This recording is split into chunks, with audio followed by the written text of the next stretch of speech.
자, 다음은 푸틴의 건강 이상설이 점점 더 늘어나고 있습니다. 네, 푸틴 대통령이 갑상선암 전문가와 항시 동행한다는 주장이 나왔습니다. 러시아 탐사 보도 매체 프로액트에 따르면 지난 몇 년간 푸틴의 국내외 여행 및 출장 일정에 갑상선암 전문의로 추정되는 외과 의사가 거의 빠짐없이 동행했습니다. 그리고 푸틴이 러시아 국민에게 알리지 않은 건강 문제가 있고 이로 인해 전쟁을 선포했다는 최근 추측을 뒷받침하는 것이라고 강조했는데요. 크렘린궁은 지난달 16일 푸틴의 건강 이상설을 공식적으로 부인했지만 서방 언론은 여전히 의심하고 있습니다. 사실 푸틴의 건강설, 도플갱어 또는 대역설 뭐 이런 대역설 거는 이거 많이 있거든요. 음모론의 시작은 95년대 푸틴이 독일에서 암치료하다 사망했고 95년에 푸틴이 죽고 난 다음부터는 대역이 지금까지 그 역할을 해오고 있다라는 게 이제 제일 일반적인 거의 시작이죠. 아니 독재 국가에서는 꼭 이런 게 좀 있네요. 근데 그도 그럴 만한 게 분명히 푸틴이 건강이 안 좋다 그랬는데 95년 이후부터 갑자기 우통 벗고 특전사 훈련하고 곰 때려잡고 막 이런 것들을 사진을 찍어가지고 올렸어요. 근데 그때부터 지금 푸틴이 몇 년입니까? 거진 27년이 지났잖아요. 너무 안 늙어. 아니, 거의 안 늙어. 대역이 아니고 약간 AI인가? 이게 대역도 두세 번 바뀐 거야, 지금. 대역도 죽었어? 심 작가님, 네. 저희가 시민방송 RTV에도 나가는 어쩌다 공중파 방송 아니겠습니까? 어쩌다 공중파긴 한데 그런 썰이 있다. 그런 음모론이 있다는 거지. 그래서 이미 오리지널 푸틴은 95년에 사망했다. 그래서 부인을 안 데리고 다니는 이유가 부인이 가짜 푸틴하고 연기가 제대로 안 돼가지고 그런다라는 얘기가 있어. 그냥 썰입니다. 그래서 애인 만든 거예요? 그래서 이제 애인을 만들었고 뭐야? 따로 논다라고 하는 뭐 그런 얘기가 있습니다만 아무튼 어찌 됐거나 푸틴에 대한 그 건강 의혹 또는 이런 것들은 지속적으로 계속 있어 왔어요. 네. 그리고 최근에도 작년인가요? 푸틴이 또 갑자기 또 옷 벗고 수영하는 막 사진이 올라와가지고 또 이제 건강 이상설에 역공이 나오는구나 라는 얘기가 있었거든요. 또 뭐 그와 관련해서 암살을 대비해 갖고 대역을 쓰고 있다 이런 얘기가 나옵니다. 그래서 음모론 사이트들 보면 푸틴의 다양한 사진들이 올라오는데 다 틀려.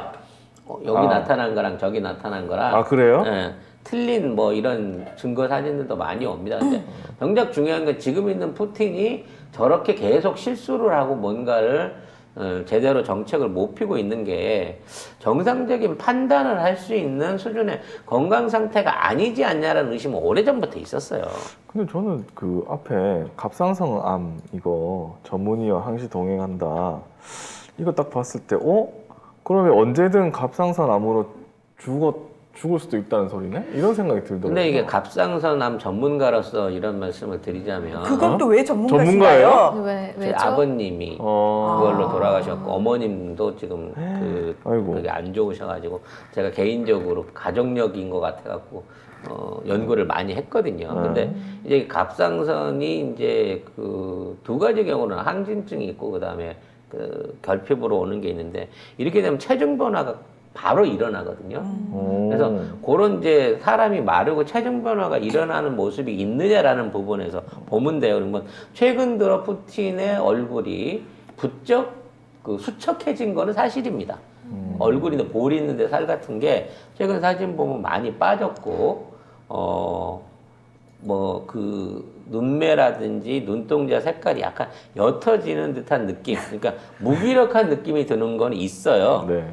근데 꼭 그렇다고 해서 또 갑상선만으로 보기가 어려운 게 목소리가 크게 변화가 없습니다.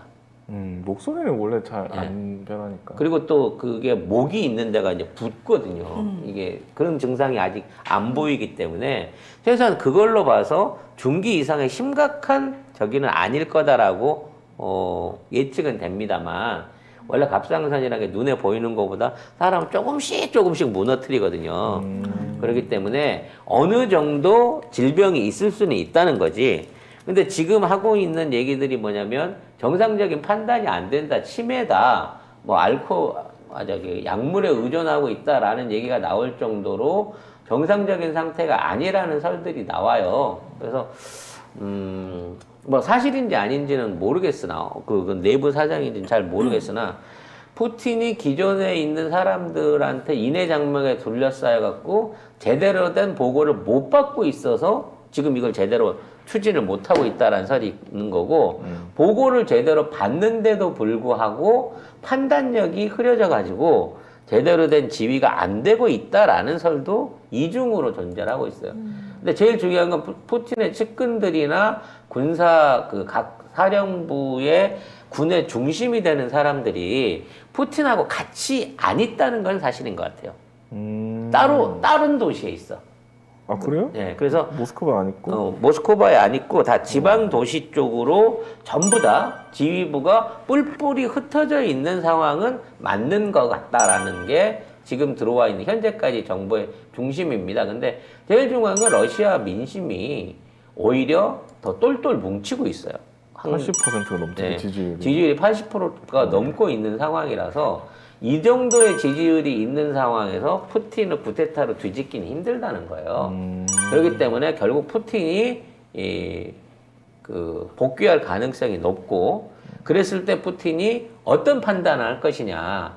이게 협상이라든지 온건한 쪽으로 이걸 몰고 갈 건지 아니면 좀 더 강경한 쪽으로 전선을 확대시키고 진짜 뭐 핵무기를 비롯한 대량 학살 무기 이런 것들을 동원해 가면서까지 기어이 전쟁을 끌어가려고 할 것이냐라는 부분에서는 이제는 진짜 푸틴의 판단만이 남아있는 상황인 거고 그 이외에 나머지 다른 국가들이나 미국에서 내고 있는 뭐 쿠데타설, 암살설 뭐 이런 것들은 그냥 가십거리에 지나지 않는다는 거예요, 현재로서는. 그 머닝투데이 기사를 보니까 푸틴이 5월 9일에 그냥 승리 선언을 하겠다. 근데 그렇죠. CNN이 이렇게 해버리고 끝내는 거지. 전쟁 끝! 우리가 이겼어! 라고 해놓고 뒷수습을 하는데 이걸로 뒷수습이 안 된다는 거예요. 그래서 두세 달 있다 다시 쳐들어가든지 아니면 제대로 된 평화협상이 이루어지든지 뭐 그런 절차로 진행이 될 것으로 생각이 됩니다. 네.